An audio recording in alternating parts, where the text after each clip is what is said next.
hal yang boleh kami pikirkan dan kami renungkan, dan kami serahkan ke dalam tangan Tuhan. Biarlah setiap apa yang boleh kami bicarakan itu boleh membangun iman kami, terlebih lagi ketika kami boleh mempercayai bahwa setiap tulisan itu diilhamkan oleh Tuhan. Kami serahkan ke dalam tangan Tuhan untuk setiap pembicaraan, percakapan, khususnya ketika hamba-Mu yang penuh dengan kelemahan ini berbicara, dan juga setiap kami rekan-rekan yang boleh belajar bersama-sama, biarlah Tuhan yang kiranya juga boleh memberkati setiap fasilitas yang kami gunakan, baik itu internet dan Zoom yang kami gunakan.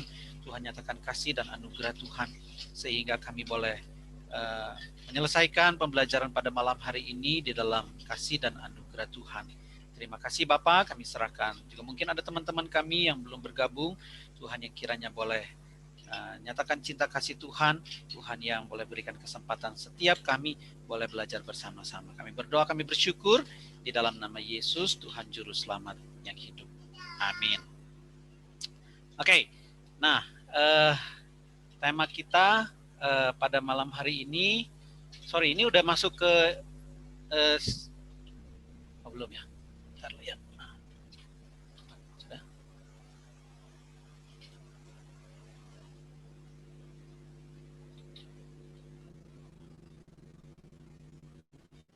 Oke, ya. Nah, hari ini kita akan belajar tentang kitab Kejadian, ya. Jadi kitab Kejadian itu biasa dikenal sebagai Genesis. Itu di dalam di dalam terjemahan bahasa Inggris itu Genesis itu diambil dari terjemahan dari Septuaginta yang berbunyi istilahnya permulaan begitu ya, atau pada mulanya. Jadi kalau dalam bahasa Indonesia itu diterjemahkan ke istilah pada mulanya. Ya, jadi saya sedikit flashback dari apa yang kemarin minggu lalu kita sudah pelajari, bahwa Alkitab sendiri menerangkan kitab-kitab Taurat itu bentuknya adalah singular, ya, bukan 5 tetapi 1, ya. Jadi this book gitu of the law, this book of the law, kitab Taurat ini begitu, bukan kitab-kitab. Jadi bukan jamak begitu. Nah, lalu kemudian lalu di dalam kitab Nehemia juga sama, ya. The book, jadi bukan the books gitu ya. Jadi bukan buku-buku tetapi hanya satu buku begitu. Jadi mereka memang merupakan satu rangkaian.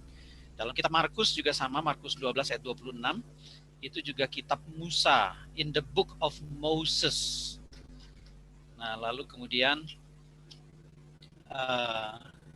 tapi juga memang ada beberapa scholar ataupun teolog-teolog juga yang mengatakan bahwa ini adalah 5 buku dari Musa begitu. Jadi memang secara penulisan atau secara konsep pengertiannya adalah 1, tetapi ini dibagi menjadi 5 begitu.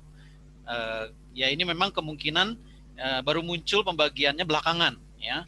Jadi di dalam terjemahan Septuaginta itu memang dibagi menjadi 5 buku, ya. Jadi ada kitab Kejadian pada mulanya, lalu kitab Keluaran, dan inilah nama-nama, Imamat itu, dan ia memanggil atau dia memanggil. Lalu kitab Bilangan itu terjemahan dari huruf pertamanya atau kata pertamanya adalah di padang gurun. Lalu yang terakhir itu kitab Ulangan, itu merupakan kata-kata, ya, dari istilah Devarim, ya, Davar.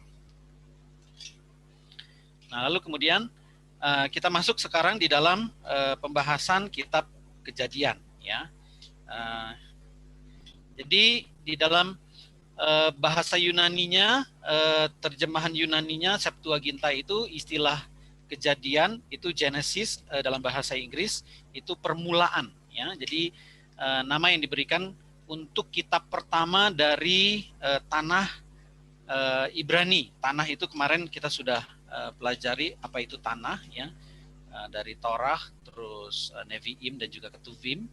Terus udah gitu secara hurufiahnya itu adalah Bereshit, ya. in a beginning, ya, pada permulaannya. Jadi itu merupakan satu kata yang pertama yang muncul di dalam seluruh kitab yang dituliskan oleh Musa, ya. Jadi kitab Kejadian atau kitab Taurat itu ditulis, kata pertamanya itu adalah Bereshit, ya, Bereshit. Jadi pada mulanya Bereshit Allah menciptakan langit dan bumi, ya. Kalau di dalam bahasa Inggris itu in the beginning God created the heaven and the earth, ya. Jadi ini merupakan satu terjemahan langsung dari istilah permulaan, pada mulanya, ya. Jadi beberapa penafsir mengatakan bahwa buku Kejadian itu adalah buku genealogi. Genealogi itu adalah apa ya istilahnya, asal mula begitu ya. Jadi asal usul. Nah, asal usul dari apa saja? Ya, asal usul dari langit dan bumi. Ya, itu di dalam Kejadian pasal yang pertama. Ya. Nah, lalu kemudian di dalam Kejadian pasal yang pertama, ayat yang pertama itu lebih spesifik lagi. Dalam ayat yang pertama itu genealogi atau bukan asal usul ya, tetapi itu penjelasan tentang monoteisme. Jadi Allah sebagai pencipta. Nah, lalu kemudian kitab Kejadian yang pasal yang kedua itu tentang genealogi dari manusia, ya, genealogi dari manusia. Itu diceritakan di dalam kitab Kejadian pasal yang kedua. Lalu genealogi keselamatan, yaitu konsep ibadah berdasarkan kasih karunia, itu mulai dari Kejadian pasal 3 sampai pasal 4 ayatnya yang kelima. Ya, jadi kita bisa melihat bahwa itu menceritakan tentang keselamatan yang Tuhan berikan berdasarkan kasih karunia. Jadi konsep ibadah orang Yahudi yaitu adalah konsep ibadah berdasarkan kasih karunia. Nah, yang terakhir adalah genealogi orang-orang pilihan. Ya, jadi di dalam Alkitab, dalam kitab Kejadian itu ada yang namanya orang-orang pilihan Tuhan.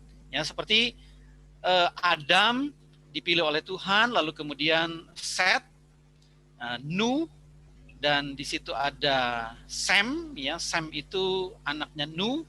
Lalu kemudian keturunan Sem itu ada Abraham, lalu langsung Abraham menurunkan Ishak, Yakub, dan Yakub itu melahirkan Israel. Jadi dari mulai Kejadian pasalnya yang keempat itu mulai menceritakan bahwa umat pilihan Tuhan dimulai dari Adam, diturunkan kepada Set, lalu kemudian sampai ujungnya itu di kitab Kejadian pasal yang ke-50 itu adalah Israel, Yakub, atau mungkin lebih spesifik adalah Yusuf, begitu ya, cerita tentang Yusuf. Jadi ini beberapa penafsir mengatakan bahwa ini cerita tentang buku tentang genealogi. Nah, coba kita lihat ya secara sekilas ya, sepintas. Kita kemarin sudah belajar bahwa kitab Kejadian itu penulisnya adalah Musa, itu tidak diragukan lagi ya. Sekalipun ada berbagai macam pandangan, berbagai macam penafsiran yang mengatakan bahwa bukan Musa, kayaknya terlalu canggih kalau Musa menuliskan sudah kira-kira kalau mungkin dari Adam sampai Musa itu mungkin sekitar ada mungkin sekitar 2.500 tahun begitu ya, jadi jangka waktunya, jadi rasanya nggak mungkin. Nah, jadi banyak orang percaya itu bahwa penulisan Musa itu kurang lebih itu di tahun 1445 sampai kira-kira 1405 itu sebelum Masehi. Dan juga maksud penulisannya adalah supaya jadi begini, memang kitab Kejadian itu mulai dari Adam sampai kepada Musa itu tidak ada rumusan, tidak ada tulisan yang menceritakan tentang sejarah dunia, sejarah asal-usul dunia ataupun sejarah asal-usul nenek moyang mereka, begitu ya. Jadi mereka itu menceritakan itu berdasarkan cerita turun-temurun, ya, cerita lisan. Jadi mereka itu menceritakan dari ayah, dari kakek ke bapaknya, dari bapaknya ke anaknya, dari anaknya ke cucunya, terus menerus begitu ya, sampai kepada zaman Musa. Baru Tuhan memerintahkan Musa itu untuk menuliskan mulai dari kitab Kejadian, atau mulai dari asal usul permulaan dunia ini ya. Nah, lalu kemudian penulisan dari Musa ini dimaksudkan juga karena manusia berbuat dosa, tetapi Tuhan itu nggak menyerah. Jadi dia tetap memilih orang-orang pilihannya, ya, seperti di sini itu dia memilih Abraham melalui Sarah untuk keluar Abraham dan Sarah untuk keluar dari tanah kelahiran mereka, ya, untuk menjadi satu keluarga dan menjadi satu bangsa. Ya, jadi ada beberapa teolog yang mengatakan bahwa hanya kitabnya orang Israel, hanya Alkitab orang Israel itu, atau hanya kitabnya orang Yahudi, agama Yahudi itu yang menceritakan asal-usul satu orang menjadi satu keluarga dan menjadi satu bangsa. Ya, jadi ini memang sangat apa ya, istilahnya mungkin sangat sukuisme sekali, sangat ya mungkin kalau mau dibilang bahasanya adalah sangat ras begitu ya. Jadi karena keturunan dari Abraham dan Sarah itu membentuk menjadi satu keluarga dan juga satu bangsa ya. Nah, lalu kemudian tujuannya adalah kitab Kejadian ini satu-satunya catatan yang dapat dipercaya itu mengenai kejadian awal alam semesta dan juga kejadian awal umat manusia. Lalu kemudian juga kejadian awal perkawinan, pernikahan, tetapi juga cerita awal tentang dosa, tentang kota-kota, tentang bahasa-bahasa, tentang bangsa-bangsa, dan juga yang menjadi lebih spesifik lagi, jadi mulai dari satu orang menjadi banyak bangsa, lalu kemudian ceritanya itu mengerucut lagi kepada satu orang lagi, yaitu Abraham dan satu keluarga, dan menjadi satu bangsa, yaitu bangsa Israel, dan juga di dalam sejarah penebusan. Dan yang kedua itu tujuannya adalah untuk memberikan umat percaya atau umat perjanjian Tuhan suatu pemahaman mendasar tentang siapa itu Tuhan, ya. Lalu kemudian tentang ciptaan Tuhan, tentang umat manusia, ya, tentang kejatuhan, tentang kematian, tentang penghakiman, ya, tentang perjanjian dan juga janji penebusan melalui keturunan Abraham. Ya, nanti kita akan sedikit belajar lebih spesifik siapa itu keturunan Abraham. Ya.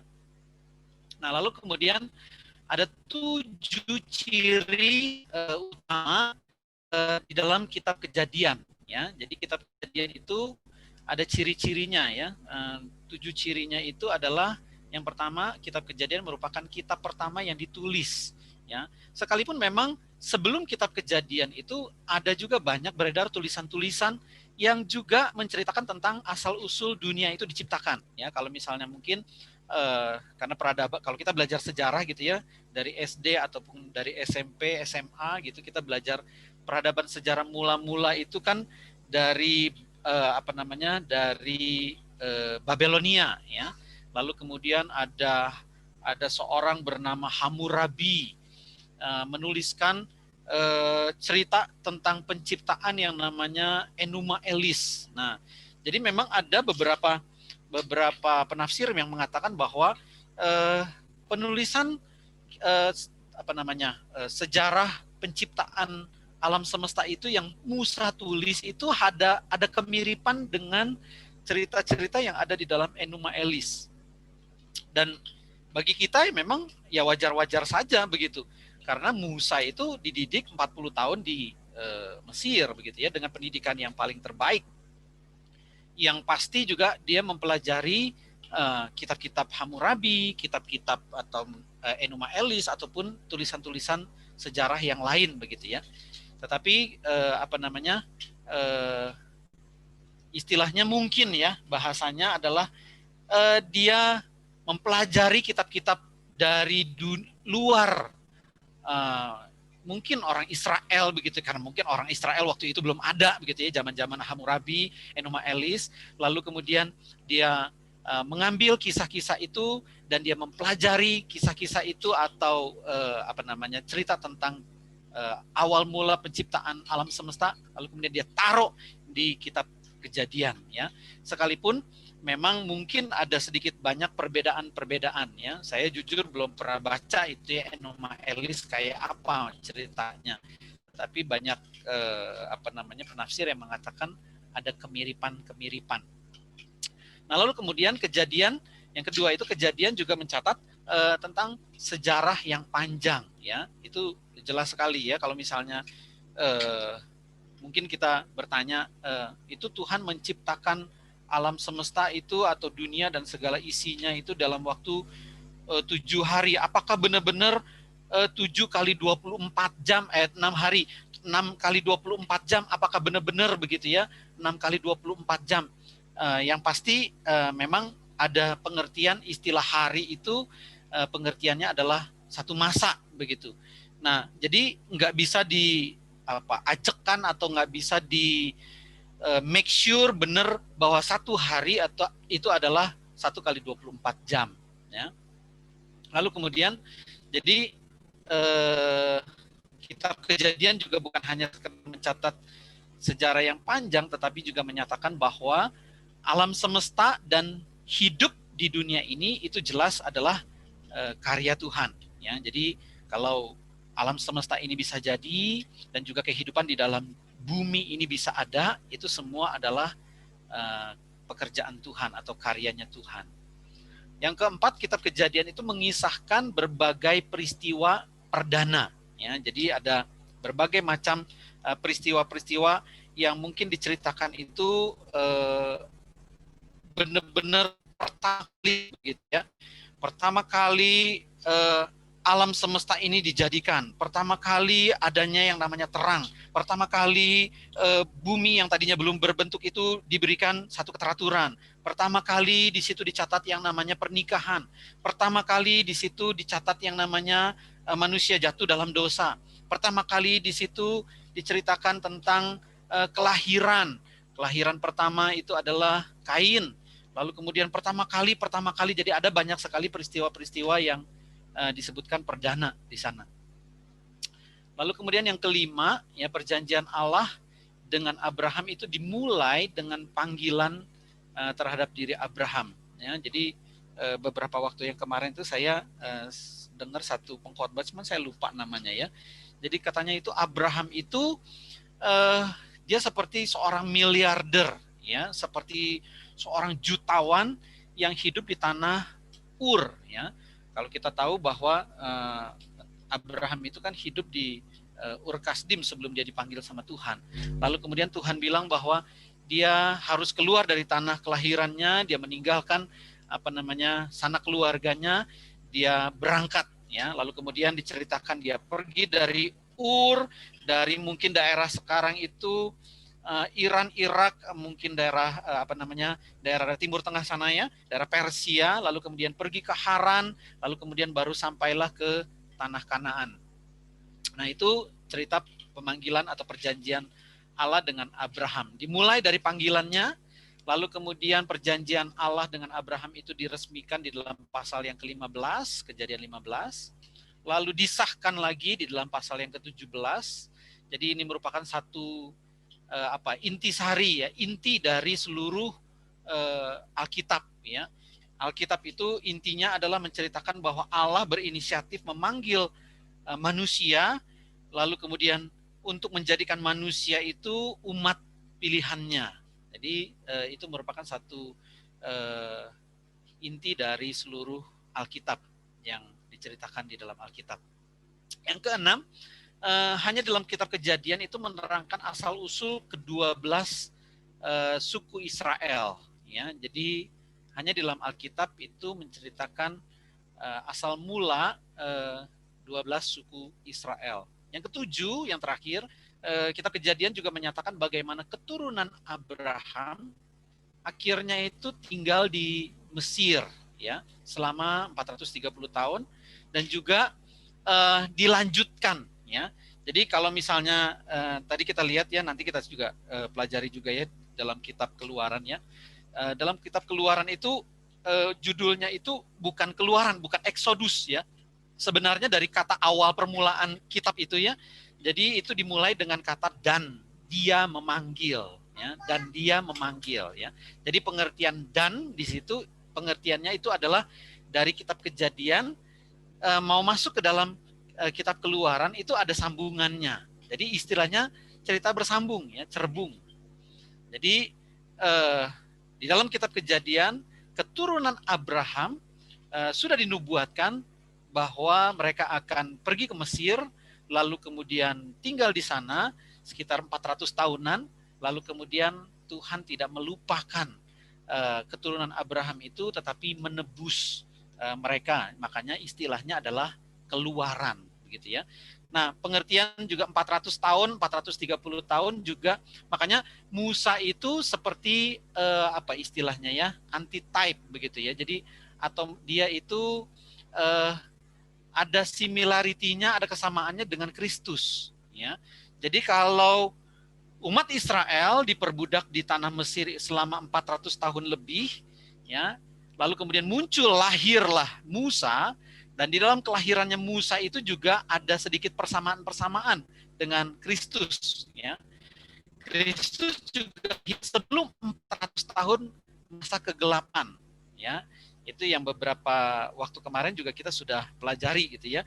Jadi sebelum perjanjian baru dimulai, itu ada yang namanya 400 tahun kegelapan. Mulai dari Maleakhi sampai kitab Lukas, kitab Injil begitu ya. Nah, itu ada 400 tahun Tuhan itu tidak berfirman, Tuhan tidak menyatakan dirinya, Tuhan tidak menyatakan mujizatnya ya. Jadi itu selama 400 tahun. Jadi similar ya. 400 tahun perbudakan, 400 masa kegelapan. Lalu kemudian lagi ya, pemimpin orang Israel yang akan membawa orang Israel keluar dari Mesir, dari perbudakan Mesir. Dan juga setelah 400 tahun masa kegelapan itu juga ada yang namanya juru selamat ya, yang akan membawa bukan hanya orang Israel tetapi juga semua orang yang percaya kepada Kristus untuk keluar bukan dari tanah perbudakan tetapi bukan tanah perbudakan tetapi perbudakan dosa ya. Jadi itu ada similarity-nya ya, ada kesamaannya. Nah, oke, kita masuk ke dalam kitab Kejadian ya. Kitab Kejadian tadi kita sudah singgung bahwa kitab Kejadian itu punya pengertian dia adalah dimulai dari istilah permulaan, pada mulanya, Bereshit ya. Makanya ada pengertian yang mungkin hampir sama ya dengan istilah permulaan, yaitu adalah riwayat ya. Kalau dosen saya ya bilang Toledot ya, Toledot. Saya nggak tahu itu Toledot tuh bahasa mana ya, Toledot. Lalu kemudian ada punya pengertian keturunan, lalu ada daftar riwayat dan juga daftar keturunan. Nah, ini yang akan kita pelajari ya, 10 Toledot dalam Kejadian ya. Siap-siap ya. Jadi kita belum masuk ke dalam 10 pelajaran ini ya. Jadi 10 pelajaran yang akan kita pelajari di dalam 1 jam ini ya. Nah, mungkin setengah jam lagi ya. Oke, kita coba ya. Jadi yang pertama itu adalah Toledot dari langit dan bumi ya. Toledot dari langit dan bumi. Nah, tapi sebelumnya kita coba lihat dulu di dalam Kejadian pasal 1 ayat yang pertama. Nah, kitab Kejadian pasal 1 ayat yang pertama. Nah, ini menarik ya. Pada mulanya Allah menciptakan langit dan bumi. Itu Lembaga Alkitab Indonesia terjemahan baru menyebutkannya itu pada mulanya. Kalau di dalam King James Version ya, versi King James bahasa Inggris itu in the beginning. Nah, itu ada tulisan-tulisan yang rada aneh-aneh itu ya. Ya, bacanya itu adalah Bereshit bara Elohim et hasamaim ve'et haaretz. Ya. Jadi yang tulisan merah itu Bereshit, terus tulisan yang rada ijo-ijo ya. Tulisannya kelihatan hijau atau hitam ya. Ya. Rada hijau tua sedikit ya, ya. Itu bara, itu gitu ya, tulisan yang kedua setelah yang merah tuh ya. Lalu Elohim. Terus itu tulisannya begitu ya, lalu kemudian Hashamaim. Ve'et Haaretz. Keren amat ya Pak Jem bisa baca ya. Itu tulisan bahasa Ibrani ya. Nah, saudara kalau misalnya lihat di dalam baris yang keberapa itu ya, setelah King James ada tulisan yang aneh. Nah, terus udah ada tulisan Bereshit itu ya. Nah, itu cara bacanya ya. Jadi kalau saudara mau belajar bahasa Ibrani, gampangnya ngelihatnya begitu ya. Jadi itu Bereshit ya. Dalam bahasa Inggris itu in a beginning ya, in a beginning. Bara, he created ya, he created ya. Jadi kalau istilah bara itu adalah dia laki-laki created, menciptakan ya. Dia laki-laki tunggal menciptakan. Nah, lalu kemudian ada istilah Elohim ya, istilah Elohim. Nah, pengertian Elohim itu pengertiannya adalah the majesty of God ya. Karena El itu sendiri adalah Allah ya.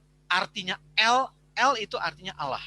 Nah, ada imbuhan im di belakangnya itu adalah menunjukkan bahwa itu sesuatu hal yang jamak begitu ya. Seraf itu malaikat. Serafim banyak malaikat ya. Kerub itu juga sama. Kerubim ya. Nah, lalu kemudian ada di sini yang namanya Hashamaim. Hashamaim itu langit. Langit itu nggak bisa disebutkan satu, ya, tetapi luas gitu, besar. Ya, jadi pengertian langit itu kita nggak bisa bilang dia tunggal, tetapi dia itu besar, gitu ya. Hashamaim. Nah, jadi pengertiannya adalah Elohim yang majestic, yang besar itu, yang megah, Allah yang megah itu ya. Nah, juga pengertian Elohim bukan hanya sekedar Allah yang tunggal, benar-benar tunggal, tetapi pengertiannya adalah dia Allah yang dalam tanda petik jamak. Makanya kita menyebutkan Allah kita itu sebagai Allah Tritunggal. Tritunggal, ya, tri tapi tunggal. Tunggal tapi tri, gitu kan? Jadi Tritunggal, Trinitas, gitu kan? Nah, jadinya itu pengertiannya. Nah, tapi kita coba fokus di dalam Bereshitnya. Bereshit. Kenapa di dalam kurung itu ya? Bereshit itu disebut sebagai in atau diartikan sebagai in a beginning. Ya, sementara di dalam terjemahan bahasa Inggrisnya itu adalah in the beginning. Ya. In a beginning sama in the beginning itu pengertiannya berbeda. Ya, pengertian in the beginning itu adalah permulaan dari segala sesuatu. Ya. Jadi in the beginning itu pengertiannya adalah permulaan dari segala sesuatu. Nah, sementara di dalam kitab Kejadian itu tulisannya bukan atau pengertiannya bukan in the beginning, tetapi in a beginning. Jadi kalau mau letter luck ya, jadi bukan pada mulanya, tetapi pada sebuah permulaan, pada sesuatu permulaan. Karena penciptaan istilah istilah pada mulanya atau kejadian di dalam Kejadian 1 ayat yang pertama itu bukan permulaan dari segala sesuatu. Permulaan dari segala sesuatu itu pasti adalah Allah. Betul, ya kan? Permulaan dari segala sesuatu itu pasti adalah Allah. Nah, lalu kemudian Allah itu ada, Allah itu kekal, Allah itu ada dari kekal sampai kekal. Nah, lalu kemudian Allah menciptakan surga dan penghuni surga. Jadi kita meyakini bahwa di sini itu malaikat-malaikat itu sudah diciptakan oleh Tuhan. Ya, jadi pengertiannya adalah in a beginning, suatu permulaan. Permulaannya itu terjadi bukan di surga sana, bukan pada diri Allah, tetapi permulaannya itu adalah terjadi di dunia. Ya, makanya penjelasannya adalah pada sebuah permulaan Allah itu menciptakan langit dan bumi. Jadi ini permulaan dari langit dan bumi. langit dan bumi. Ya. Jadi pengertiannya di situ.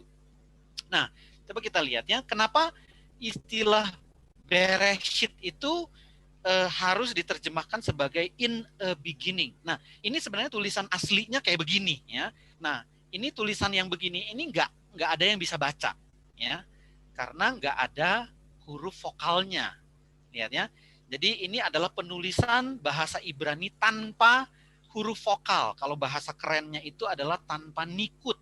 Nah, ini merupakan satu tradisi oral yang diturunkan atau turun menurun dari kakek ke ayah, ayah ke anak-anak, ke cucu-cucu, ke cicit, terus menerus begitu ya, sampai pada zaman Musa. Makanya Musa menuliskannya itu adalah Bereshit karena pelafalannya juga Bereshit. Ya. Nah, kita coba lihat dulu ya. Nah, ini memang penulisan secara tanpa huruf vokal.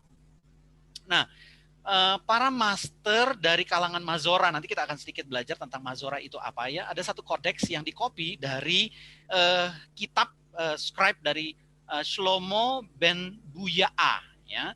Nah, itu adalah tulisan bahasa Ibrani yang tanpa huruf vokal. Nah, ditambahkan huruf vokal, di situ ada keterangannya. Nikut itu ditambahkan oleh Aaron ben Moshe ben Asher ya. Itu ada di Tiberias, Israel, itu sekitar tahun 960. Nah, naskah Mazora itu apa sih? Ya, naskah Mazora itu adalah teks Ibrani yang memiliki otoritas di dalam kitab Yahudi yang diakui secara umum sebagai versi resmi di dalam tanah. Ya, tanah, saya nggak perlu jelaskan lagi ya. Minggu lalu kita sudah banyak belajar tentang tanah. Jadi naskah Mazora itu adalah memakai bahasa Ibrani yang hanya memakai huruf konsonan. Jadi seperti yang tadi kita sudah lihat ya, ada huruf apa namanya alef, bet-nya, ada resh-nya gitu ya. Jadi ada huruf B, ada huruf R, ada huruf S gitu ya. Jadi Bereshit gitu. Nah, tapi nggak bisa disebut ya karena nggak ada huruf vokalnya, cuman huruf konsonan saja. Nah, dalam teks ini, dalam naskah Mazorah ini bisa dibaca dengan menambahkan huruf vokal atau nikut ya. Jadi huruf vokal itu adalah sebuah kata di dalam naskah Mazorah yang nggak jelas karena nggak tertulis. Nah, gimana caranya supaya bisa jelas, supaya bisa dimengerti, yaitu adalah pelafalannya, ya kan? Ada pelafalan Bereshit, ya, ada sama i, ya, Bereshit begitu. Nah, kita lihat lagi ya. Jadi naskah Mazorah itu, nah ini proses penambahan nikut ya di dalam naskah ini diselesaikan oleh para rabi orang Israel itu sekitar tahun 500 sampai tahun 900 Masehi. Jadi itu abad ke berapa tuh ya? Abad ke 5 sampai abad ke 9 itu ya. Masehi. Itu setelah Tuhan Yesus lahir, bahkan 500 tahun setelah Tuhan Yesus ya. Jadi ini menjadi satu standar di Yudaisme Barat sekitar abad ke-10 ya. Dan juga kemudian itu juga dipakai oleh komunitas Yahudi pada umumnya. Jadi nikut itu huruf vokal itu ditambahkan itu baru kemudian ya. Karena si Aaron ben Asher itu dia khawatir ya kalau misalnya nanti orang-orang mungkin zaman-zaman sekarang ya, tahun 1000-an, tahun 1500-an, tahun 2000, tahun 2020 itu bacanya bagaimana ya? B, R sama S ya. Nah, itu bagaimana bacanya? Jadi dari tradisi lisan mereka terus diturunkan, lalu kemudian berdasarkan tradisi lisan itu pelafalannya ditambahkanlah huruf vokal. Ya. Nah, jadi ini ada contoh-contoh apa namanya kodeks Aleppo, gitu ya. Nah ini jadi ini juga dari Devarim, dari Ulangan 30 ayat yang ketiga. Nah itu ada tambahan-tambahan huruf vokalnya. Nah coba kita lihat ya istilah Bereshit ya. Istilah Bereshitnya ini Kayak begini kan ya. Nah, Bereshit, in a beginning. Lihat ya. In a beginning. Jadi itu ada titik-titiknya tuh kan. Ada titik di bawah tuh ya, ada titik 2 ke bawah, ada titik 2 menyamping, ada titik di tengah, lalu kemudian ada titik di atas, ada titik yang di bawah gitu, kayak huruf V itu kan ada titiknya tuh kan. Nah, ya. Jadi Bereshit ya. Nah, itu pelafalannya juga jadi benar. Bereshit. Nah, pengertian Bereshit adalah in a beginning. Nah, pertanyaannya adalah kenapa bahasa Inggris menuliskannya in the beginning, pada mulanya. Jadi benar-benar permulaan begitu. In the beginning. Sementara kalau orang Israel bacanya itu in a beginning pengertiannya karena dari istilah Bereshit. Nah, kalau yang di bawahnya itu ya, di atas itu kan ada Bereshit in a beginning, lalu Reshit itu a beginning ya. Lalu kemudian beh itu in. Nah, ada yang namanya Bareshit. Nah, saudara bisa lihat tuh ya, ada tulisan Bareshit ya di bagian tengah bawah itu kan. Nah, itu pengertiannya adalah baru benar in the beginning. Ya. In the beginning. Bareshit itu dari kata beh, in ya, itu tulisannya di sebelah kanan itu ya. Nah, lalu kemudian ada Hareshit. Hareshit itu adalah the beginning. Jadi kalau disambung semuanya, Bareshit. Nah, sementara dari zaman Adam sampai ke Abraham sampai ke Musa, itu tulis atau pelafalannya itu adalah Bereshit. Sampai ke zaman Tuhan Yesus, pelafalannya itu adalah Bereshit. Sampai orang rabi-rabi Yahudi itu menuliskan atau menambahkan huruf vokalnya, jadi Bereshit, bukan Bareshit. Jadi pengertiannya adalah in a beginning. Jadi satu permulaan, hanya khusus permulaan langit dan bumi. Nah ini ya, ada be, ada resh, ada alepnya, lalu kemudian itu ada, saya jadi lupa itu tulisannya ya. Terus ada tafnya itu di belakang tuh ya. Zayin kalau nggak salah itu, zayin. Ya. Ya, jadi ada yang huruf pertama itu sebelah kanan tuh ya, itu ada Beth, lalu huruf yang kedua dari kanan itu yang kayak apa tuh, kayak angka 7 tuh ya, itu Resh, lalu angka yang kayak persen gitu ya, persenan, nah itu dari kata Alep, itu biasanya nggak dibaca ya. Nah lalu kemudian ada yang kayak huruf W itu Zayin, terus ada Yod, lalu ada Tafnya situ. Nah ini penulisan Ibrani tanpa vokal. Nah oke, kita lihat ya, kita masuk ke dalam penciptaan. Nah penciptaan itu dimulai dari yang namanya mungkin bahasa kerennya itu adalah credo ya. Credo itu apa ya, pengakuan ya, pengakuan tentang Tuhan yang menciptakan, Allah yang menciptakan langit dan bumi ya. Pengakuan iman kita juga sama ya. Aku percaya kepada Allah Bapa yang Maha Kuasa, Khalik langit dan bumi. Lihat ya. Nah, lalu kemudian kisah tentang penciptaan itu juga hampir mirip dengan kisah yang dituliskan oleh Enuma Elis. Enuma Elis itu sekitar tahun 1700 sebelum Masehi. Nah, lalu kemudian ada tujuan dari kitab itu ditulis ya.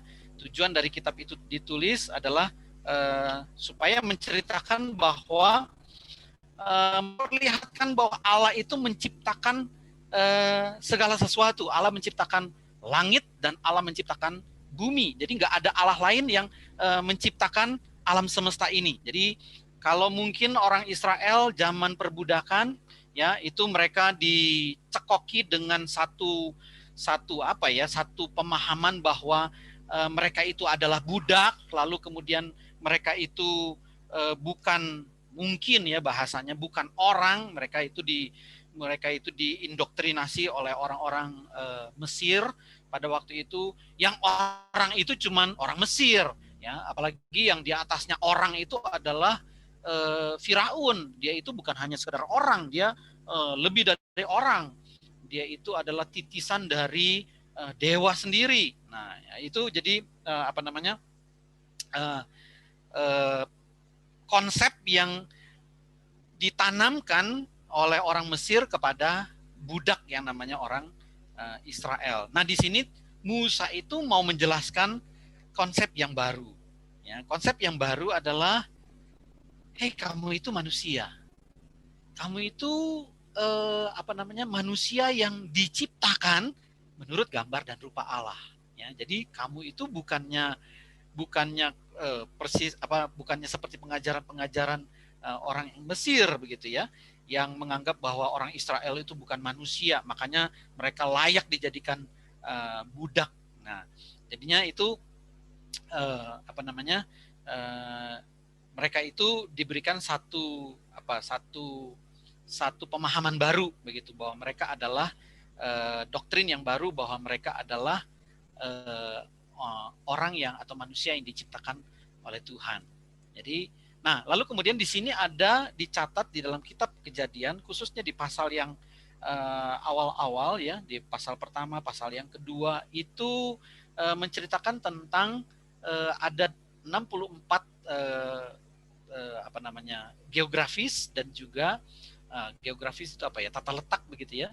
Lalu kemudian ada 88 nama ya. Jadi di situ banyak sekali diceritakan tentang misalnya posisi atau tata letak dari Taman Eden itu adanya di mana ya. Lalu kemudian nama-nama dituliskan ya, mulai dari keturunan apa namanya Adam melalui Kain dan keturunannya, lalu kemudian keturunan Adam melalui Set dan keturunannya, itu semua itu dicatat di dalam kitab Kejadian pasal-pasal yang awal-awal tuh ya.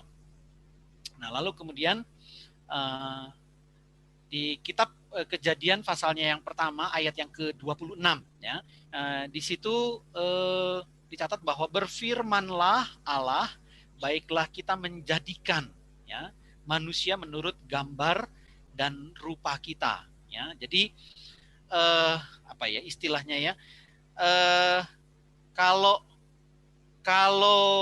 banyak sekali ya, terutama kalau misalnya kita dengar tentang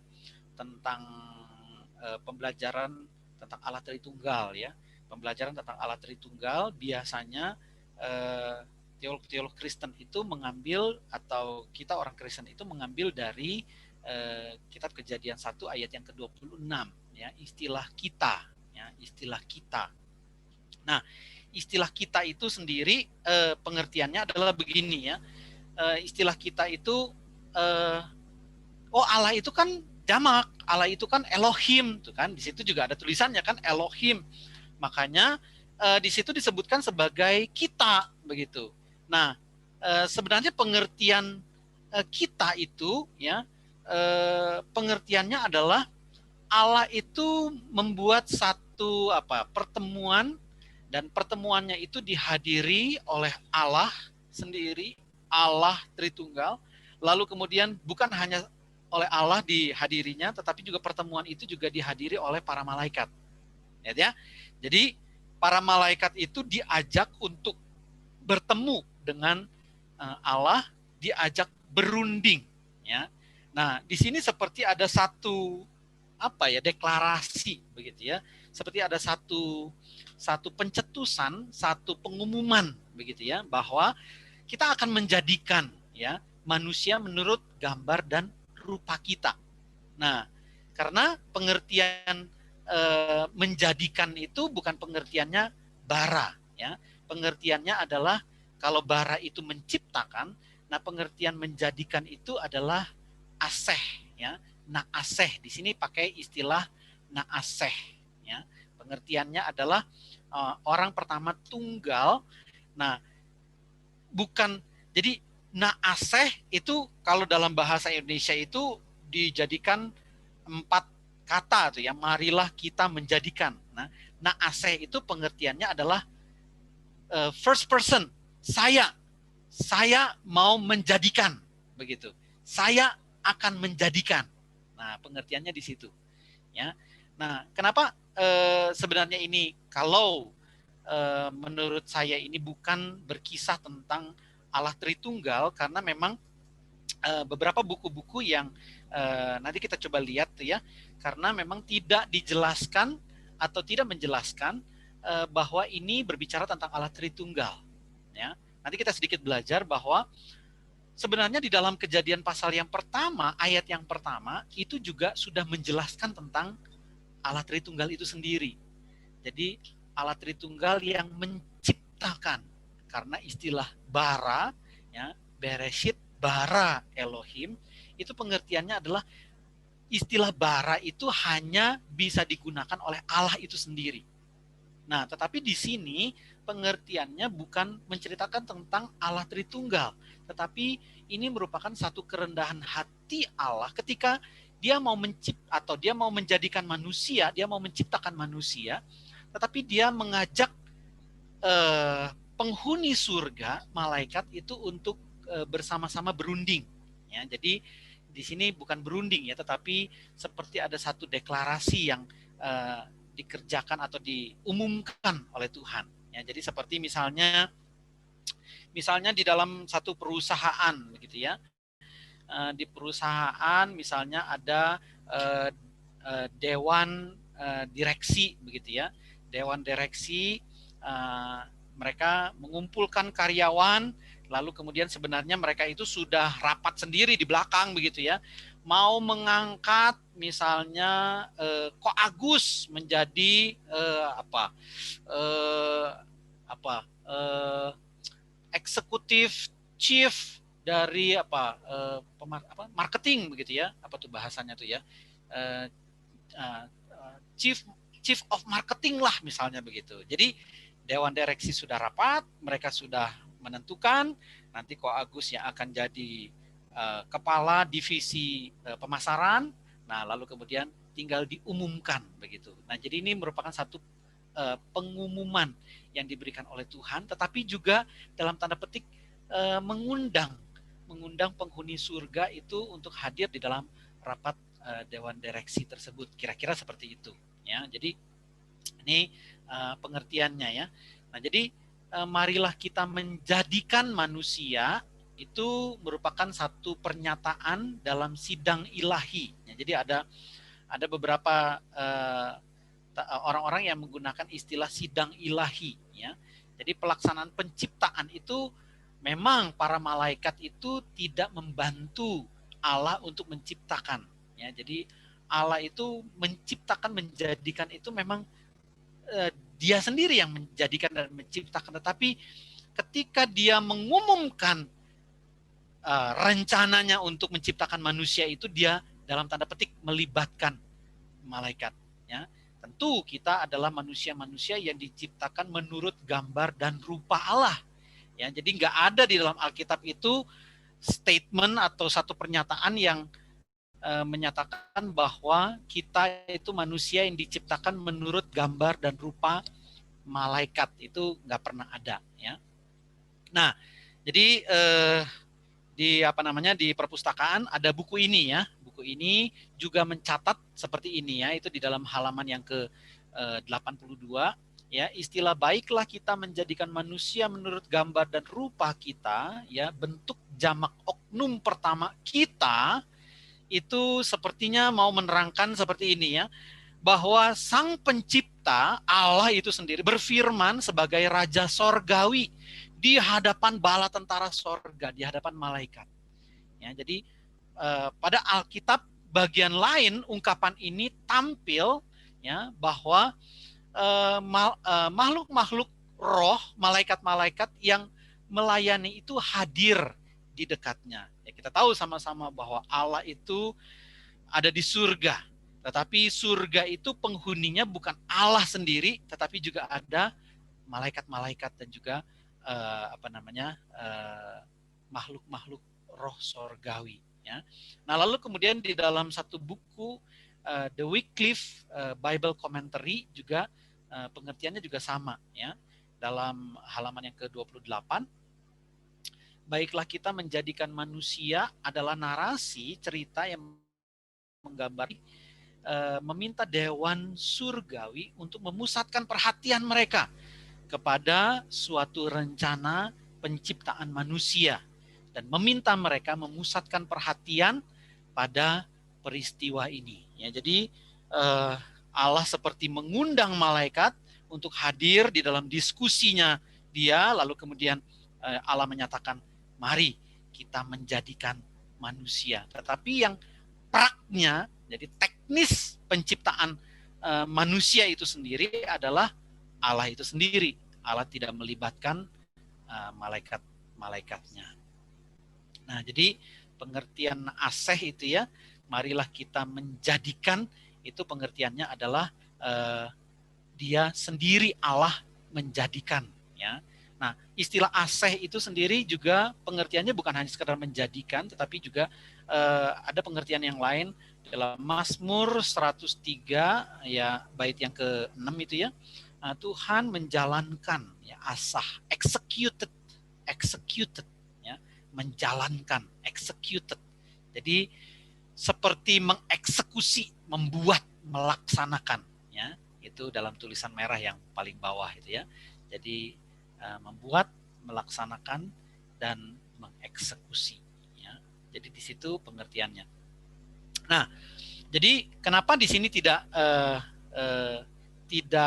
dalam tanda petik gitu ya, bukannya Allah melibatkan malaikat, tetapi di dalam rapat, di dalam sidang ilahi itu, atau di dalam pertemuan surgawi itu, Allah seperti mengundang malaikat, lalu kemudian berdiskusi, berdialog dengan malaikat, tetapi praktek teknis penciptaannya itu sendiri, itu Allah yang kerjakan. Karena keterangannya itu di dalam ayat yang ke-27. Ya, maka Allah menciptakan, lihat ya, bara, ya, menciptakan. Ya, kalau tadi pakai istilah asah, ya, aseh, atau apa namanya, executed, ya, atau mengeksekusi, melaksanakan. Nah, di sini pakai istilah menciptakan. Ya, manusia itu menurut gambarnya, menurut gambar Allah diciptakannya, sekali lagi ya, diciptakannya mereka, laki-laki dan perempuan, diciptakannya mereka. Jadi ada 3 kali bara di situ muncul, ya. Nah, sedikit belajari tentang 3 kali pemunculan atau 3 kali istilah itu bisa muncul. Ada yang namanya majas tautologia, ya, atau pengulangan gagasan ataupun pernyataan. Ya, kalau 1 itu biasa, ya, tapi kalau 2 kali itu very, ya. Kalau misalnya mungkin kita pernah dengar ya istilah apa namanya, Tuhan Yesus mungkin berkata sesungguh-sungguhnya, ya, kalau dalam bahasa apa namanya, bahasa Yunaninya itu amen, amen, ya. Aku berkata kepadamu sesungguh-sungguhnya, gitu. Jadi itu penekanannya itu adalah very, gitu. Nah, tapi kalau misalnya 3 kali disebutkan, seperti di ayat yang ke-27 ini ya, bara, lalu kemudian bara, lalu di bawahnya lagi ada bara, ya. Maka Allah menciptakan manusia itu menurut gambar dan rupa Allah, diciptakannya dia, laki-laki dan perempuan, diciptakannya mereka. 3 kali bara itu pengertiannya adalah extremely, ya, extremely. Nah, ini sedikit contoh dari majas tautologi, ya. Ya, Kejadian 7 ayat yang ke-2 sampai ayat yang ke-3. Dari segala binatang yang tidak haram haruslah kau ambil 7 pasang, ya, jantan dan betinanya. Tetapi dari binatang yang haram hanya 1 pasang, jantan dan betinanya. Dari ayat yang kedua ini kira-kira istilah yang diulang itu istilah yang mana? Ada yang tahu nggak? Ya, saya kasih tahu ya, istilah yang diulang itu adalah 7 pasang. Kalau dalam bahasa aslinya itu 7-7. Ya. Di ayat yang ketiga juga sama, ya. Juga dari burung-burung di udara 7-7. Ya. Kalau bahasa Indonesia 7 pasang. Nah, lalu kemudian di dalam Kejadian 30 ayat yang ke-43, ya. Kejadian 30 ayat yang ke-43. Maka sangatlah bertambah-tambah harta Yakub, ya.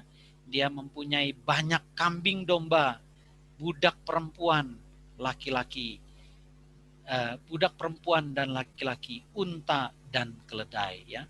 Udah sangat bertambah-tambah harta. Jadi itu udah apa istilahnya, very, ya. Nah, kalau yang ketiga kali itu ya, kalau majas tautologia yang 3 kali itu yang biasa kita kenal di dalam Yesaya 6 ayat yang ketiga, ya. Mereka berseru seorang kepada seorang gitu ya, serafim itu berseru seorang kepada seorang, malaikat itu berseru satu malaikat ke malaikat lain, katanya kudus, kudus, kuduslah Tuhan alam, Tuhan semesta alam, seluruh bumi penuh kemuliaannya. Kudus, kudus, kuduslah Tuhan. Nah itu 3 kali disebut itu adalah extremely, ya. Jadi sangat-sangat kira-kira gitu. Wahyu 4 ayat 8 juga sama tuh ya. Kudus, kudus, kuduslah Tuhan yang Maha Kuasa. Ya. Nah ini majas tautologi. Nah, kita lanjutkan sedikit tentang penciptaan, ya. Penciptaan di dalam Kejadian pasal yang pertama ayat yang ke-26 tadi itu ya. Kenapa di sini tidak berbicara tentang Allah Tritunggal? Karena di sini pengertiannya adalah dia itu berkata, ya. Dia satu orang laki-laki, dia berkata, gendernya itu laki-laki, dia berkata. Lalu kemudian ada Elohim, ada God, ya, plural. Nah, lalu kemudian tetapi juga pengertian atau bentuk-bentuk dari kata yang disebutkan itu ya, let us make in our image according to our likeness, itu juga pengertiannya adalah plural, ya. Jadi di sini adalah penciptaan Allah sendiri terhadap manusia. Nah, lalu kemudian kita lihat di dalam pasal yang ayat yang ke-27 tadi itu ya, itu juga pengertiannya juga hampir sama tuh, ya. Allah di dalam bentuk jamak, tetapi istilah bara itu sendiri ya, istilah bara itu bentuknya adalah single, ya, bentuknya adalah single. Ya, pengertian bara itu sendiri adalah bentuknya single. Nah lalu kemudian kalau misalnya mau berbicara tentang ketritunggalan Allah, itu memang lebih pas itu kalau langsung diambil dari ayat yang pertama, gitu ya. Pada mulanya, in the beginning God created, ya. Jadi kalau dalam bahasa Ibraninya itu in the beginning created God. Nah, created itu pengertiannya adalah bentuk single, ya. Orang tunggal yang menciptakan. Karena pengertian bara itu sendiri hanya bisa dipakaikan atau bisa ditempelkan pada diri Allah itu sendiri, nggak bisa kepada yang lain. Nah, pengertian Allah yang jamak itu sudah masuk di dalam istilah Elohim, ya. Jadi pengertian Elohim itu pengertiannya adalah Allah yang jamak. Jadi Allah yang jamak itu diperkenalkan langsung oleh Musa, yaitu ketika dia menuliskan ayat yang pertama atau baris yang pertama di dalam tulisannya dia. Nah, kira-kira seperti itu. Nah, sampai di sini mungkin ada yang mau menyanggah atau mau bertanya atau mau menambahkan, saya persilahkan.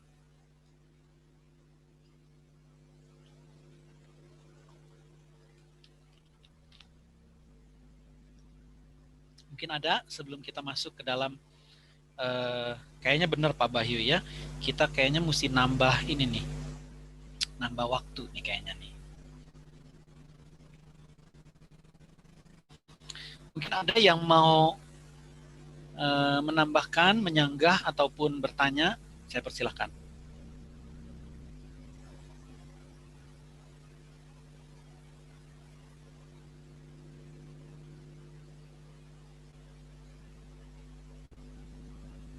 Ada? Yes. Mau tanya, Ya. kalau malaikat itu diciptakan nggak? Malaikat diciptakan. Itu pada hari keberapa? Kalau bagi saya, malaikat itu diciptakan itu di luar hari-hari penciptaannya Tuhan, Koking. Jadi eh, Allah itu, jadi kalau bahasanya tuh ya, kalau dari pengertian tadi Bereshit, sebelum Allah menciptakan langit dan bumi, dia sudah menciptakan dulu. Sebenarnya pengertiannya begitu. Makanya pengertiannya bukan awal mula Allah menciptakan segala sesuatu, tetapi awal mula Allah menciptakan langit dan bumi. Nah, pengertiannya di situ. Jadi Makanya in the beginning-nya bukan in the beginning dari segala-galanya ya? bukan. Jadi bukan pengertian dari segala-galanya. Nah, memang dulu saya punya pandangan Allah itu apa istilahnya satu subjek yang sudah ada, ya kan? Kalau kita percaya bahwa Allah itu dari kekal sampai kekal, kira-kira gitu kan ya. Nah, lalu kemudian Allah memulai aktivitas penciptaan. Ya, Allah memulai aktivitas penciptaan, makanya ada istilah Allah menciptakan langit dan penghuni langit, bahasanya begitu ya. Kalau dulu konsep saya seperti itu. Jadi Allah menciptakan langit dan penghuni langit, dan juga Allah menciptakan bumi gitu. Tetapi kalau dari tata bahasa Bereshit, ya, Bereshit bukan Bareshit gitu ya. Kalau Bareshit itu adalah betul permulaan dari segala penciptaan, itu Bareshit. Permulaan dari segala sesuatu, kira-kira bahasanya mungkin lebih tepatnya seperti itu. Ya, Bareshit. Nah, tetapi kalau pelafalan Bet, Resh, terus Zayin sama Taf, nah itu pelafalannya Bereshit. Jadi in a beginning. Jadi mau nggak mau penafsirannya jadinya adalah penciptaan langit dan bumi saja. Jadi bumi kita yang kita injek-injek ini sama langit yang ada cakrawalanya, yang ada bahkan bukan hanya langit yang di bawah cakrawala, tetapi juga yang ada di luar cakrawala. Tetapi sementara surga itu sendiri, yang di luar alam semesta itu Tuhan sudah ciptakan. Gitu. Tapi memang tidak dicatat di sini. Kira-kira gitu, Koki. Terus nyambung, kalau begitu pas waktu penciptaan, posisi malaikat itu masih nggak ada malaikat yang jatuh dalam dosa ya? Posisi penciptaan malaikat belum ada yang jatuh dalam dosa. Nah, soalnya gini, tadi kan Pak Jem bicara bahwa pada saat penciptaan manusia, marilah kita. Nah, kita itu tadi Pak Jem bilang berikut dengan para malaikat kan berdiskusi kan. Ya berarti secara tidak langsung belum ada iblis lah. Tapi gini Koking ya, kalau mau jujur kita di dalam kitab kitab Ayub itu juga ketika anak-anak Allah datang kepada Allah, artinya malaikat-malaikat, mungkin bahasa saya itu malaikat-malaikat baik datang di hadapan Allah, tetapi juga ada istilah iblis juga datang ke hadapan Allah. Betul ya Koking ya? Ingat nggak cerita itu ya? Jadi kalau bahasa saya ya, kemungkinan iblis itu bisa berhadapan dengan Allah itu masih memungkinkan. Mungkin bahasanya masih diizinkan oleh Tuhan. Pengertiannya di situ. Tetapi waktu Allah menciptakan manusia, ya, saya kok nggak yakin ya. Kayaknya kalau menurut saya ini, sorry ini ya, kalau menurut saya rasanya belum ada kejatuhan malaikat ke dalam dosa, gitu. Kalau menurut saya. Tetapi juga ini banyak pertentangan karena kenapa alasan saya iblis itu belum jatuh dalam dosa, karena semuanya itu masih Tuhan menciptakannya itu apa istilahnya, sungguh amat baik, sungguh amat baik, itu kan ada berapa kali diulang itu kan di dalam kitab Kejadian pasal yang pertama. Nah, tetapi ada juga penafsiran yang mengatakan begini, kekacauan yang ada di bumi, ya kan di ayat yang kedua itu kan bumi belum berbentuk, artinya masih chaos kan, masih kacau. Nah, itu ada penafsiran yang mengatakan bahwa itu disebabkan oleh malaikat yang jatuh dalam dosa. Jadi kemungkinannya malaikat jatuh dalam dosa itu antara ayat yang pasal pertama ayat 1 dan ayat yang kedua, itu kemungkinannya di situ, atau antara kejadian 1 sampai kejadian 2. Jadi posisinya itu antara kejadian 1 ayat 1 dan 2 atau kejadian 1 sampai kejadian 2. Ngerti nggak, Koki? Ngerti ya? Jadi ada penafsiran yang seperti itu, gitu. Halo. Ya, Ko Dedi. Gini, boleh tambahkan nggak Pak Jem? Boleh. Pada saat Adam di Taman Eden itu ya. Ya. Pada saat itu iblis itu belum ada iblis. Soalnya itu kan si Jupiternya itu Lucifernya itu kan disuruh menjaga Adam di sana. Jadi pada saat itu juga dia berubah jadi iblis pada saat Adam jatuh dalam dosa. Sorry, Ko Dedi dapat informasi itu dari mana ya? Karena kan dia itu waktu di Taman Adam itu dia kan dikasih tempat tinggi iblisnya, malaikatnya. Malaikat di Taman Eden dikasih tempat tinggi. Dia dikasih tempat paling tinggi di ada batu-batu apa itu permata-permata itu tempat kediaman ini malaikat penjaga Adam itu. Kalau menurut saya sih waktu Musa mencatat Taman Eden, lalu kemudian di situ ada batu krisopras lah segala macam, itu yang tadi saya sebut sebagai geografis. Nah, itu tempat kediaman malaikat kan? Ini ya di ayat yang pasal yang kedua, ayat yang mulai dari ayat ke-10 tuh ya. Ada suatu sungai mengalir dari Eden membasahi taman itu. Di situ ada 4 cabang sungainya, Pison, Gihon, Tigris, Efrat itu kan. Pison yang mengaliri seluruh tanah Hawila, lalu tempat ada emas ada, lalu di sana ada damar bedolah, batu krisopras, lalu nama sungai yang kedua Gihon yang mengalir ke seluruh tanah Kush.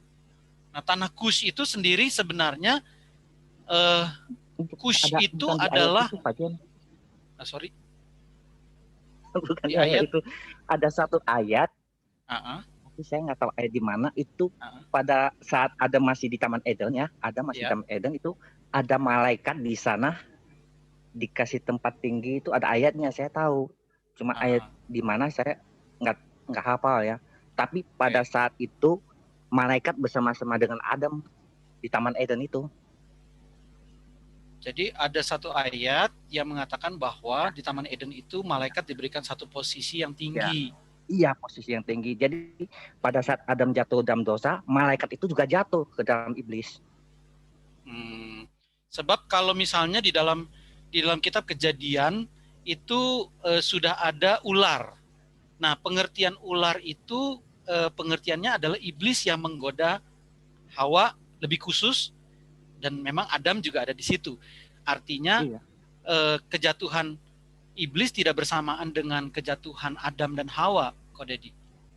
Tapi ular itu kan sebenarnya cuman perantara aja. Iblis itu dalam bentuk roh. Betul. Iblis itu roh, malaikat itu roh, betul.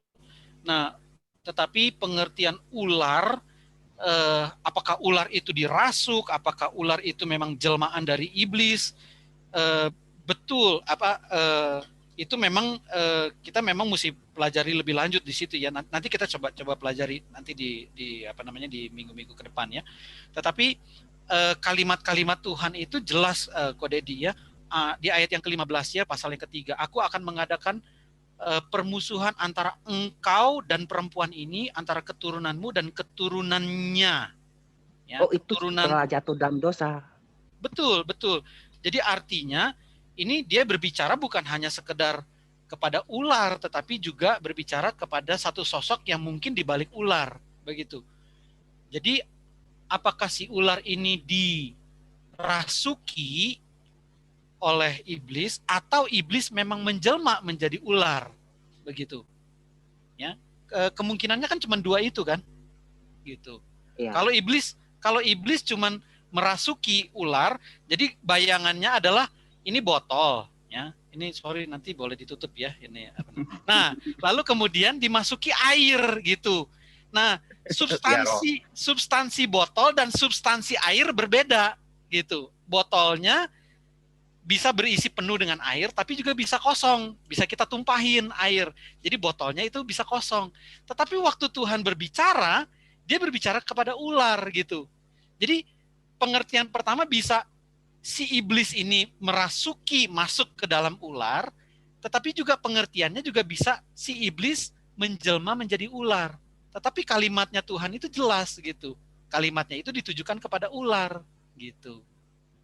Ular itu adalah iblis, kira-kira gitu, Ko Dedi. Jadi kalau tapi saya nanti cari ayatnya, itu ada satu ayat yang benar-benar bahwa itu malaikat itu bersama-sama Adam itu di dalam Taman Eden. Boleh, nanti kita jadi diskusi. Malaikat itu yang jatuh dalam dosa itu menjadi iblis, dan Adam itu jatuh dalam dosa gitu, sama-sama jatuh dua-duanya. Baik. Boleh kita tampung dulu ya. Tapi nanti mungkin ke depan kita boleh diskusi ya, Ko Dedi ya. Boleh. Satu lagi, Pak Jem. Boleh. Kalau misalnya Adam itu tidak jatuh dalam dosa ya, itu harusnya kan Adam itu hidup selamanya. Harusnya Adam hidup selamanya. Soalnya itu diciptakan dalam kekekalan. Adam diciptakan di dalam kekekalan. Iya, jadi dia akan hidup selamanya. Enggak dong. Adam itu diciptakan di hari yang ke-6. Di hari yang ke-6 itu sudah ada waktu.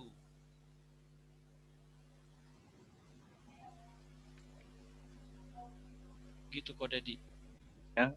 Sudah ada waktu, pengertian gini. Kalau mau lebih exact ya, ketika Allah menciptakan langit dan bumi, itu dia menciptakan ruang dan waktu. Gitu ya. Nah, lalu kemudian bukan hanya sekedar menciptakan ruang dan waktu. Jelas sekali di dalam hari yang keempat, itu Tuhan menciptakan matahari, bulan, dan bintang. Betul ya, alat-alat penerang yang besar itu akan menerangi di waktu siang, yang lebih kecil itu akan menerangi di waktu malam. Begitu kan?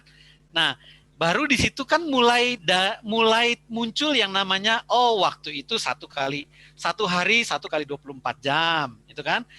Bumi berotasi pada dirinya sendiri.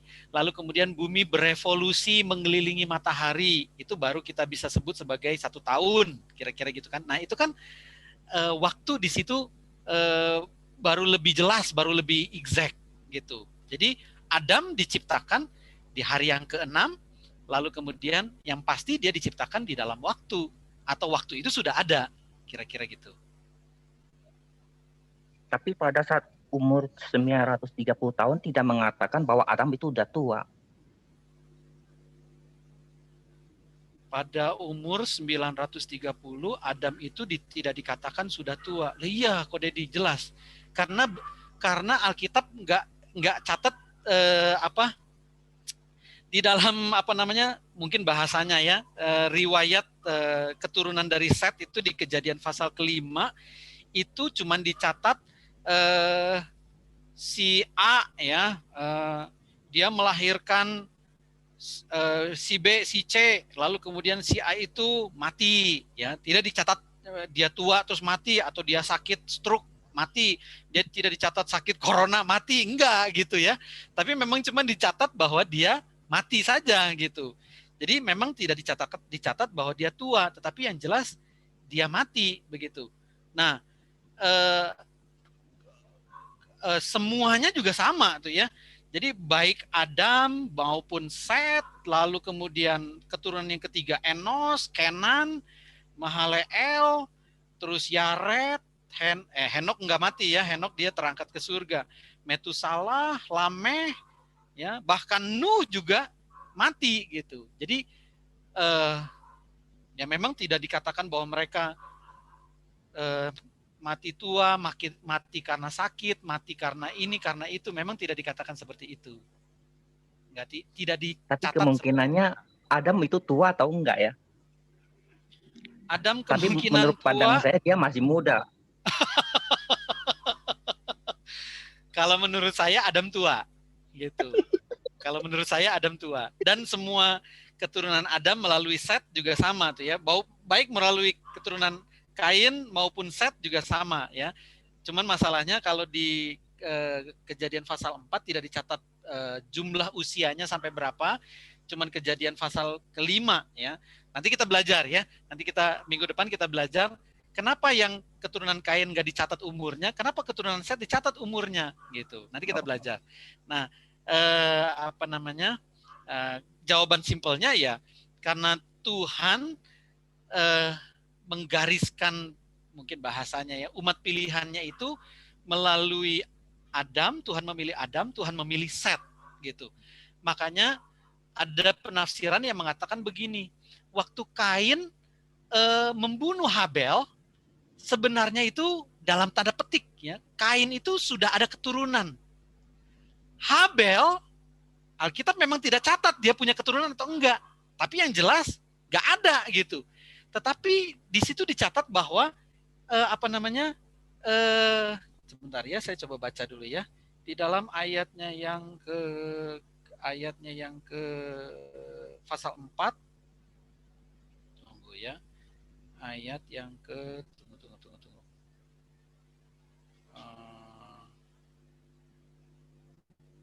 Ya, ayat yang ke-10. Firman-Nya, apakah yang kau telah perbuat? Yang telah kau perbuat ini. Darah adikmu itu berteriak kepadaku dari tanah. Kok Dedi, saya mau tanya, darah bisa ngomong nggak darah?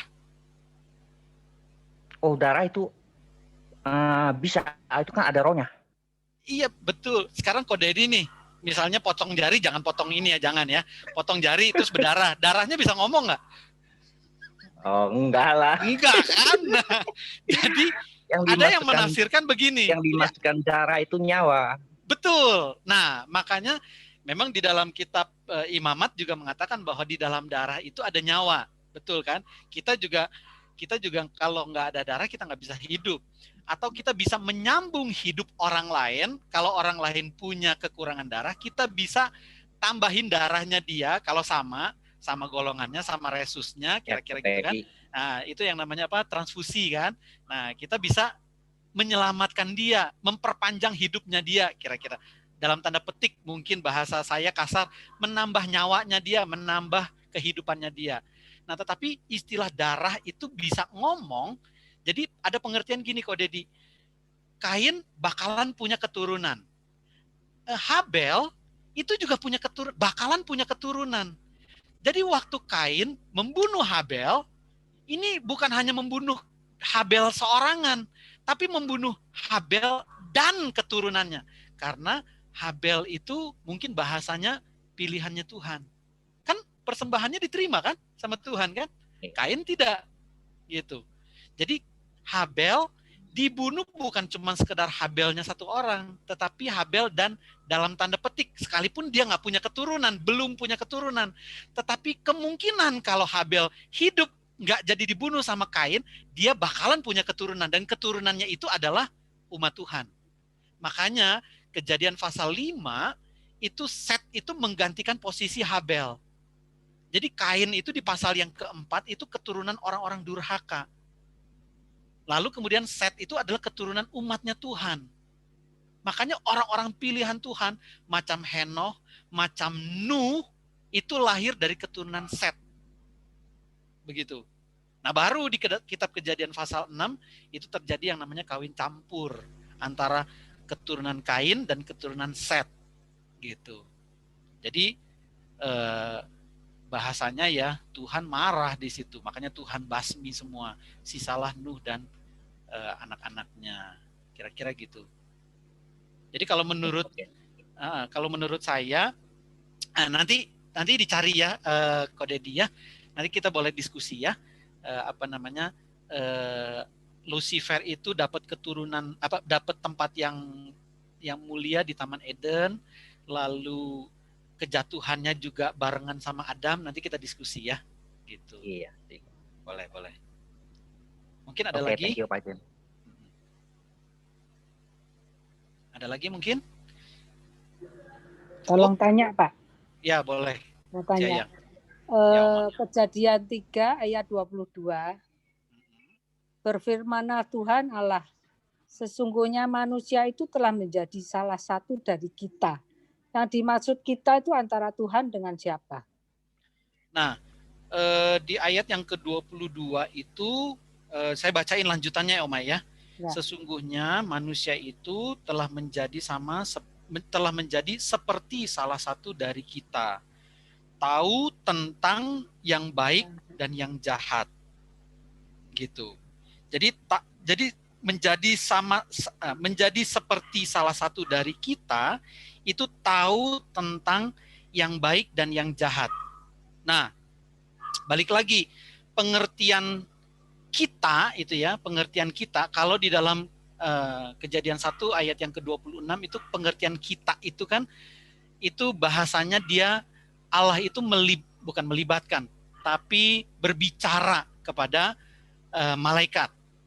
Nah, ada penafsiran yang mengatakan bahwa istilah kita itu lebih cocok gitu ya, lebih kena baik itu kepada Tuhan dan juga kepada malaikat. Karena pengertiannya adalah nanti di ayat-ayat selanjutnya itu malaikat ya, kerub untuk menghalau manusia itu supaya tidak mengulurkan tangannya kepada pohon kehidupan. Nah, jadi yang membuat manusia jatuh dalam dosa itu siapa? Kan ular. Tadi kita sudah bahas kan antara ular sama malaikat itu mungkin dalam tanda petik begitu ya. Mungkin dalam tanda petik itu adalah satu substansi begitu ya. Satu subjek, satu objek. Nah, lalu kemudian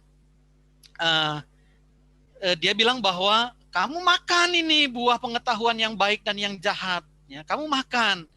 Ya, kalau kamu makan, kamu itu akan menjadi seperti Allah. Nah, dalam tanda petik, dia tahu yang baik dan yang jahat. Dan dia tahu Allah itu tahu yang baik dan yang jahat. Nah, waktu Tuhan berkata bahwa sesungguhnya manusia itu telah menjadi salah satu dari kita. Nah, itu bisa pengertiannya itu adalah Allah itu sendiri, karena Allah tahu yang baik dan yang jahat. Sekalipun kita juga nggak bisa menjabarkan ya, ini pengertian kita kalau ditujukan kepada Allah itu apakah Allah Bapa, ataukah Allah Firman, ataukah Allah Roh Kudus gitu.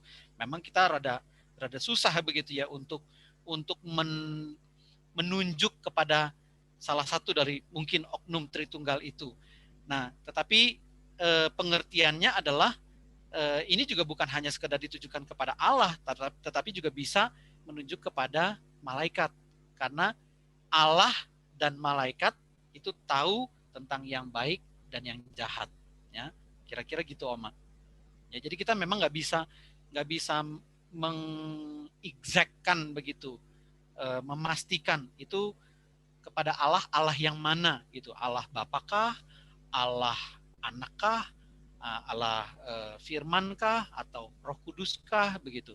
Tetapi yang jelas kita tahu sama-sama bahwa Allah itu adalah tahu yang baik dan yang jahat.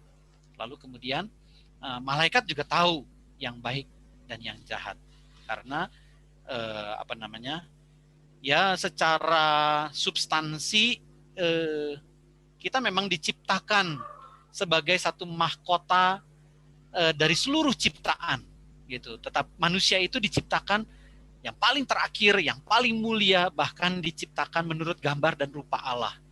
Nah, tetapi kita juga tidak memungkiri bahwa ada juga aspek-aspek segi-segi ataupun apa istilahnya item-item juga yang dimiliki oleh malaikat yang melebihi manusia.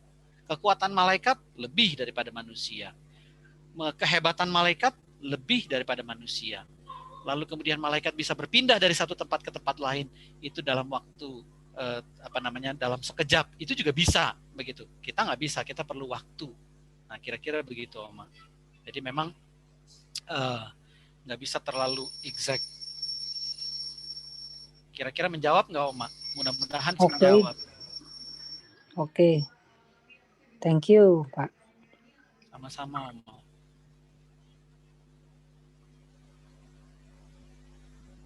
Mungkin ada yang lain? Ya.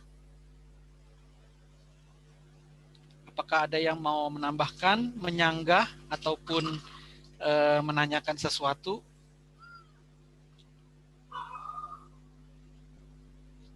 Sudah jam 9.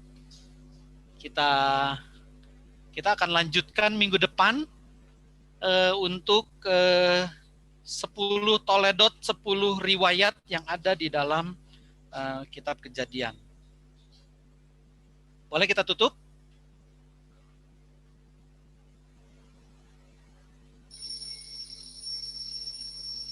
Boleh? Kalau ada yang mau bertanya, boleh ditanyakan di grup ataupun mungkin di Japri. Baik, kita akan tutup di dalam doa ya. Minta dengan kasih Bapak Dedi Wijaya, apakah available?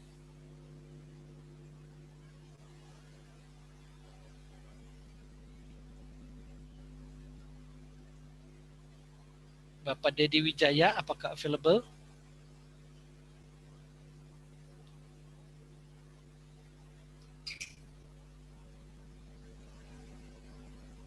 Ada? Kalau nggak Cisusan deh, Cisusan Marca Viola. Cisusan? Boleh tutup dalam doa? Ya. Mari kita berdoa. Bapa di surga, kami bersyukur di malam hari ini kami boleh berkumpul di dalam Zoom ini ya Tuhan. Kiranya Engkau juga yang terus yang akan menolong kami ya Tuhan, supaya kami boleh semakin hari semakin memahami tentang firman-Mu ya Tuhan. Engkau juga berikan hikmat kepada Pak Jem yang memberikan penjelasan kepada kami, biarlah dia juga boleh dengan menyampaikan dengan baik sehingga boleh kami memahami semuanya ya Tuhan. Terima kasih Tuhan untuk kesempatan di malam hari ini. Di dalam nama Yesus kami berdoa. Amin. Thank you, Cisusan. Sama-sama.